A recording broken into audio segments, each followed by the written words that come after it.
ভিডিওতে আমরা ষষ্ঠ শ্রেণীর তৃতীয় পর্যায়ক্রমিক মূল্যায়নের ইংলিশের মধ্যশিক্ষা পর্ষদ প্রদত্ত নমুনা প্রশ্নপত্রের উত্তরগুলো আলোচনা করব। সিনের একের দাগেরটা দিয়েছে রিপ ভ্যান উইঙ্কেল থেকে। বলছে he saw a strange figure slowly coming up the rock. সে দেখলো এক অদ্ভুত চেহারা পাথরগুলি বেয়ে ধীরে ধীরে উঠে আসছে। He carried something heavy on his back. সে তার পিঠে ভারী কিছু বয়ে আনছিল। কামিং ক্লোজার, কাছে আসতে রিপ দেখেছিল a short old man with thick bushy hair and a beard. একজন ছোটোখাটো চেহারার ঘন চাকরার চুল ও দাড়ি রয়েছে বৃদ্ধ লোক। He made signs for Rip to assist him with the load. সে রিপকে তার বোঝা বওয়ায় সাহায্য করার জন্য ইশারা করলো। Always helpful, Rip did so. Rip সবসময় সবাইকে সাহায্য করে, সে তাই করলো। They came to a round hollow surrounded by trees. তারা গাছপালায় ঘেরা একটা গোল ফাঁকা জায়গায় এলো। On a level spot in the centre, মাঝখানে একটা সমতল জায়গায়। He saw a most unusual crowd of people playing at nine pins. দেখলো অস্বাভাবিক একদল লোক 9 পিন খেলছে। দে লুকড পিকিউলিয়ার, তাদের সব অদ্ভুত দেখতে। One had a large head, broad face and small pick in size. তাদের একজনের বিশাল মাথা, চওড়া মুখ, শুয়োরের মতো ছোট ছোট চোখ। The face of another SIM to consist entirely of nose. আর একজনের মুখ দেখে মনে হলো মুখের পুরোটা জুড়েই নাক রয়েছে। They all had beards of various shapes and colour. তাদের প্রত্যেকেরই বিভিন্ন আকার ও রঙের দাড়ি ছিল। They were enjoying themselves yet were silent. তারা নিজেদের মধ্যে আনন্দ করছিল, কিন্তু সবাই চুপচাপ ছিল। They looked at Rip with a fixed statue like gaze. তারা মূর্তির মতো স্থির দৃষ্টিতে রিপের দিকে তাকিয়েছিল। His companion, it seemed, was carrying some liquid in a keg on his back. তার সঙ্গী মনে হলো পিঠে করে একটা ছোট পিপেতে কিছু একটা তরল জিনিস বয়ে আনছিল। This was unloaded and everyone drank from the keg. সেই পিপেটা নামানো হলো এবং প্রত্যেকে সেই পাত্রটি থেকে পান করলো। রিপ ওয়াজ ফিয়ারফুল অ্যাট ফার্স্ট। রিপ প্রথমে ভয় পাচ্ছিল, ভয় পেয়ে গেছিল। আফটার এ হোয়াইল, কিছু সময় পরে, হিজ ফিয়ার সাবসিডেড, তার ভয় কমে গেল। ফিলিং থার্স্টি, তৃষ্ণার্ত বোধ করে। He had several drink himself, নিজেও অনেকবার পান করলো। স্লোলি, ধীরে ধীরে, হিজ আইস ক্লোজড, তার চোখ বুজে এলো। He fell into a deep sleep, সে গভীর ঘুমে আচ্ছন্ন হয়ে পড়ল। On waking, he found himself on the high hill where he had first seen the old man. ঘুম ভেঙে সে নিজেকে দেখতে পেল ওই উঁচু পাহাড়ের ওপরে, যেখানে সে প্রথম বৃদ্ধ মানুষটিকে দেখেছিল। It was a bright sunny morning, এটা ছিল রৌদ্রোজ্জ্বল সকাল। The birds were twittering among the bushes, ঝোপে ঝাড়ে পাখিরা কিচিরমিচির করছিল। Surely thought Rip, I have not slept here all night. নিশ্চয়ই, রিপ ভাবলো, আমি এখানে সারা রাত ঘুমাইনি। He whistle for Wolf but no dog was to be seen. সে উলফের জন্য শীষ দিল, কিন্তু কোনো কুকুরকে দেখা গেল না। He decided to visit the scene of last evening. সে স্থির করলো যে গত সন্ধ্যার জায়গায় সেখানে যাবে, ঘটনাস্থলটা একবার ঘুরে আসবে। When he reached the spot, যখন সে সেই জায়গায় পৌঁছালো, he was surprised to see that a mountain stream was now flowing through it. সে দেখলো অবাক হয়ে যে সেখান দিয়ে এখন একটা পাহাড়ি নদী বয়ে চলেছে। What was to be done, কি করা যেতে পারে? The morning was passing away, সকাল বয়ে যাচ্ছে, বেলা বয়ে যাচ্ছে। And poor Rip was hungry, হতভাগ্য রিপের প্রচণ্ড খিদেও পেয়েছে। He shook his head and went homeward, সে মাথা ঝাঁকিয়ে তার বাড়ির দিকে চলল। এতে আছে choose the correct answer from the given alternatives. আইতে বলেছে the crowd of people were playing at 9 pins. Number 2, the birds were twittering among the bushes. বিতে আছে টি ফর ট্রু আর এফ ফর ফলস স্টেটমেন্ট, মানে যেটা true হবে তার পাশে টি লিখবে, যেটা ফলস হবে এফ, আর তার সাথে সাপোর্টিং স্টেটমেন্ট দেবে। তো আয়ের দাগে যে বাক্যটা দিয়েছে, বলেছে the short old man had no beard, তার কোনো দাড়ি ছিল না। বলছে সেই বেটে খাটো বৃদ্ধ মানুষটির কোনো দাড়ি ছিল না। False. Rip saw a short old man with thick bushy hair and a beard. Number 2তে বলেছে when Rip Van Winkle woke up the weather was cloudy. বলছে যখন রিপ ভ্যান উইঙ্কেল ঘুম থেকে আর কি জেগেছিল, তো দেখলো যে আকাশ মেঘলা হয়ে রয়েছে, মেঘাচ্ছন্ন। ওটা ফলস। ইট ওয়াজ ব্রাইট সানি মর্নিং, এটা ছিল রৌদ্রোজ্জ্বল সকাল। সিতে আছে কজ আর এফেক্ট দিতে বলেছে। কজে বলেছে the short old man made signs to Rip to assist him with the load. সেই বেটেখাটো বৃদ্ধ মানুষটি রিপকে সাহায্য করবার জন্য ইশারা করেছিল, সেই যে পিঠে বোঝাটা আর কি বয়ে আনছিল, তো সেটা একটু বয়ে হেল্প করে দেওয়ার জন্য ইশারা করেছিল। তো তার ফলে কি হয়েছিল, always helpful Rip did so, তো রিপ তাকে সাহায্য করেছিল। নাম্বার 2তে এফেক্ট দিয়েছে Rip was surprised when he reached the spot. সে গতকালের ঘটনাস্থলে পৌঁছে অবাক হয়ে গিয়েছিল, কারণ a mountain stream was flowing through it, একটা পাহাড়ি নদী সেখান দিয়ে বয়ে যাচ্ছিল, সে সেখানে গিয়ে আর কি দেখেছিল। নাম্বার 3তে দিয়েছে পুয়ার রিপ ওয়াজ হাংরি, হতভাগ্য রিপ ক্ষুধার্ত বোধ করেছিল, তার ফলে কি হলো, he shook his head and went homeward, সে তার মাথাটা ঝাঁকিয়ে বাড়ির উদ্দেশ্যে রওনা দিয়েছিল। ডিয়ের আয়তে বলেছে what did Rip Van Winkle see coming up the rocks, পাথরের মধ্যে দিয়ে রিপ ভ্যান উইঙ্কেল কি আসতে দেখেছিল। Rip Van Winkle saw a strange figure slowly coming up the rocks. Number 2 দিয়েছে describe the appearance of people in the crowd, সেই ভিড়ের লোকজনের বর্ণনা দিতে বলেছে। দে লুকড পিকিউলিয়ার, তাদের অদ্ভুত দেখতে। One had a large head, broad face and small piggy size, বিশাল বড় মাথা, চওড়া মুখ আর ছোটো ছোটো শুকরের মতো চোখ। The face of another SIM to consist entirely of nose, আরেকজনের মুখ দেখে মনে হচ্ছে যেন পুরোটাই একটা নাক। They all had beards of various shapes and colours, তাদের প্রত্যেকেরই দাড়ি ছিল বিভিন্ন আকার এবং রঙের। নাম্বার 3তে দিয়েছে how did Rip fall into a deep sleep, কীভাবে রিপ গভীর ঘুমে আচ্ছন্ন হয়ে পড়ল। After drinking the liquid from the keg, সেই পিপের থেকে তরল পান করবার ফলে Rip fell into a deep sleep, Rip গভীর ঘুমে আচ্ছন্ন হয়ে পড়েছিল।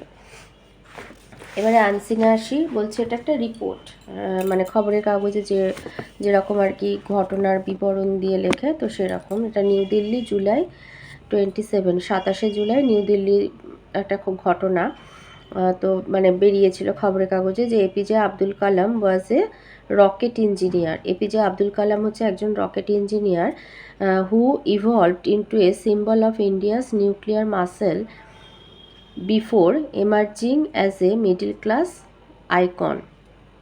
মানে একটা মধ্যবিত্ত পরিবারে জন্মগ্রহণ করা সত্ত্বেও তিনি ভারতের একজন একমাত্র আর কি বলবো সিম্বল, মানে প্রতীক হিসাবে নিজেকে ইভলভ করা, মানে হচ্ছে তুলে ধরা বলতে পারো, বা তার মধ্যে মানে যে মানে আসা আর কি, ইভলভ ইনটু নিজেকে পরিবর্তন করে নিয়েছিল। মানে সামান্য মধ্যবিত্ত পরিবারে জন্মগ্রহণ করা সত্ত্বেও তিনি ভারতের একমাত্র মানে রকেট ইঞ্জিনিয়ার হিসাবে নিজেকে আর কি সবার সামনে তুলে ধরেছিলেন। কালাম এ বোটম্যান সন, মানে বোটম্যান মানে মাঝির আর কি ছেলে, বাবা ছিল নৌকা চালাতো মাঝি।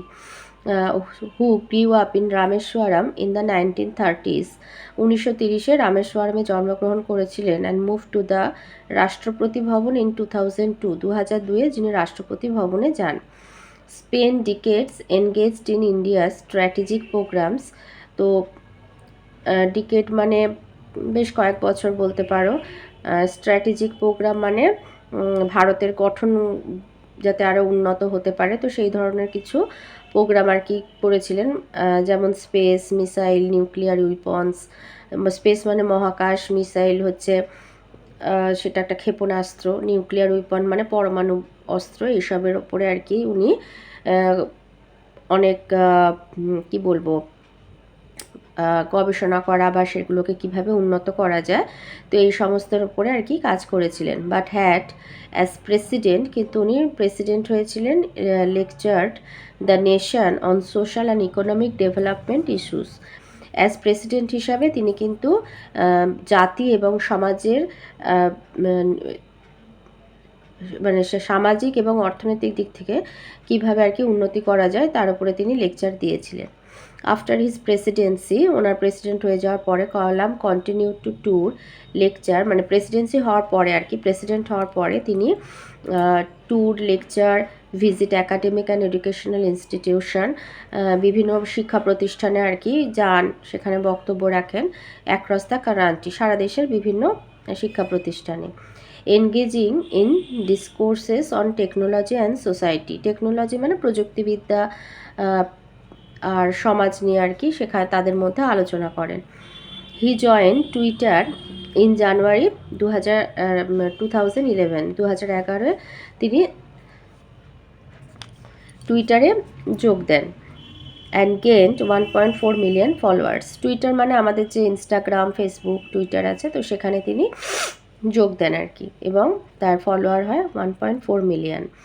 His tweet issued earlier today said going to Shillong to take course on liveable planet at IIM, মানে ইন্ডিয়ান ইনস্টিটিউট অফ ম্যানেজমেন্টে গিয়ে, শিলংয়ের গিয়ে মানে উনি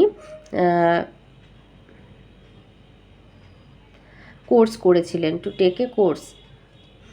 স্ট্রেংথ রেসপেক্ট স্ট্রেংথ, মানে শক্তিকে আর কি শ্রদ্ধা করে। Kalam had asserted repeatedly during talks in educational institution and in private interaction with officials or his peers, justifying India's need to pursue strategic technologies, be it the Agni missile or nuclear weapons.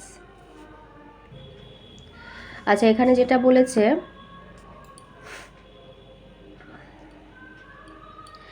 strength respect strength, Kalam had asserted repeatedly।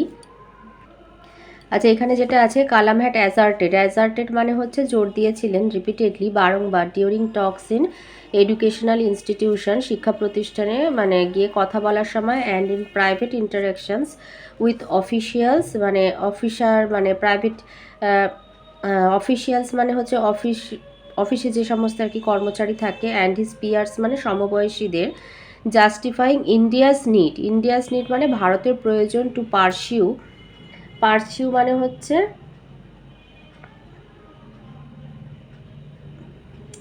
অনুসরণ করা,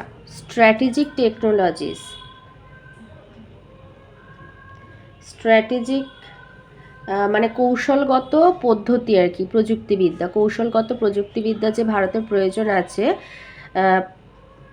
সেটা হতে পারে অগ্নি missile অথবা nuclear উইপন্সের মতো আর কি, সেই ওপরে তিনি কথাবার্তা বলেছিলেন।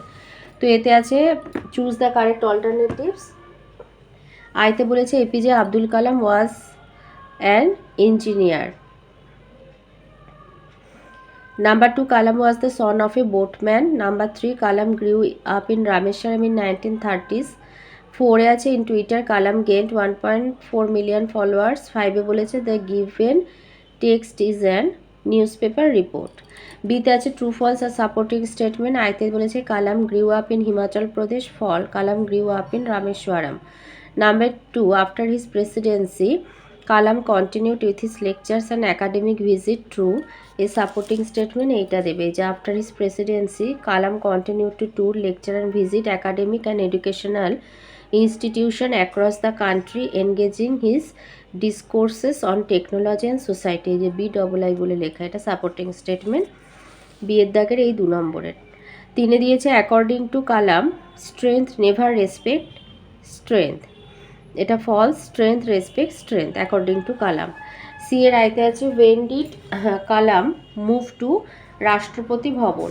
কালাম মুভ টু রাষ্ট্রপতি ভবন ইন 2002, 2002 তিনি রাষ্ট্রপতি ভবনে যান। নাম্বার 2তে বলেছে suggest a suitable title for the text and autobiography of APJ Abdul Kalam. Grammar আর ভোকাবুলারিতে আসি। 3 এর আছে fill in the gaps with suitable verb in agreement with the subject. আইতে হবে rice and curry is a nice combination. Number 2, neither Raju nor his brother has a dictionary. 3, the king and the queen were present in the court. আর 4 এ হবে the voice of the cuckoo bird is sweet. 4 এ দিয়েছে fill in the blanks with suitable collective noun. আইতে হবে there is a big crowd of people in the road. Number 2,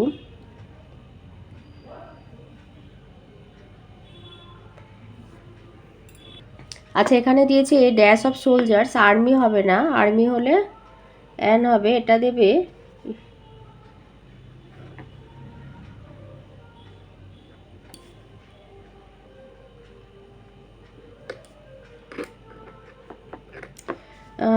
যে a regiment,